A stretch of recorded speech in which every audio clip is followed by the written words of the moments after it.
চারবারের বিশ্ব champion Italy ছিল না 2018 ও 2022 বিশ্বকাপে। এবারও সহায় হয়নি ভাগ্য, সরাসরি বাছাই পর্ব পেরোতে পারেনি আজুরিরা। আবারও তাদের সামনে সেই পুরনো প্লে অফের কঠিন পরীক্ষা। প্লে অফের প্রথম সেমিফাইনালে পাথ এতে ইতালির প্রতিপক্ষ নর্দার্ন আয়ারল্যান্ড।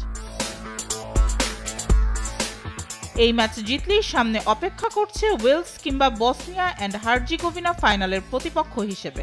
আর সেই ফাইনাল জিতলেই মিলবে বিশ্বকাপের টিকিট। নর্দার্ন আয়ারল্যান্ডের সঙ্গে আজুরিদের অতীত রেকর্ড অবশ্য স্বস্তিদায়ক। দলটির বিপক্ষে 11 বারের দেখায় মাত্র একবার হেরেছে ইতালি। পাথ বিতে সুইডেনের মুখোমুখি হবে ইউক্রেন। সবশেষ কাতার বিশ্বকাপে জায়গা হয়নি সুইডিশদের। একই গ্রুপে রবার্ট লেভানডোভস্কির পোল্যান্ড খেলবে আলবেনিয়ার বিপক্ষে। এদিকে এখন পর্যন্ত মাত্র 2 বার ফুটবলের বৈশ্বিক আসরে খেলেছে তুরস্ক।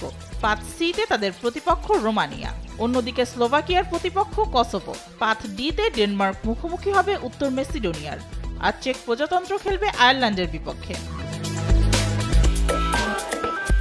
সেমিফাইনালের সবকটি ম্যাচই হবে আগামী বছরের 26শে মার্চ। প্রতি পাথের সেমিফাইনালে 2টি করে ম্যাচ। 2টি ম্যাচের জয়ীরা আরেকটি ম্যাচ খেলবে। সেই ম্যাচ জিতলেই মিলবে বিশ্বকাপের টিকিট। ইউরোপের মূল বাছাই পর্ব থেকে 12 গ্রুপের 42 দল ইতোমধ্যেই সরাসরি বিশ্বকাপে জায়গা করে নিয়েছে। মেহজাবিন হোসেন, স্পোর্টস ডেস্ক, দেশ টিভি।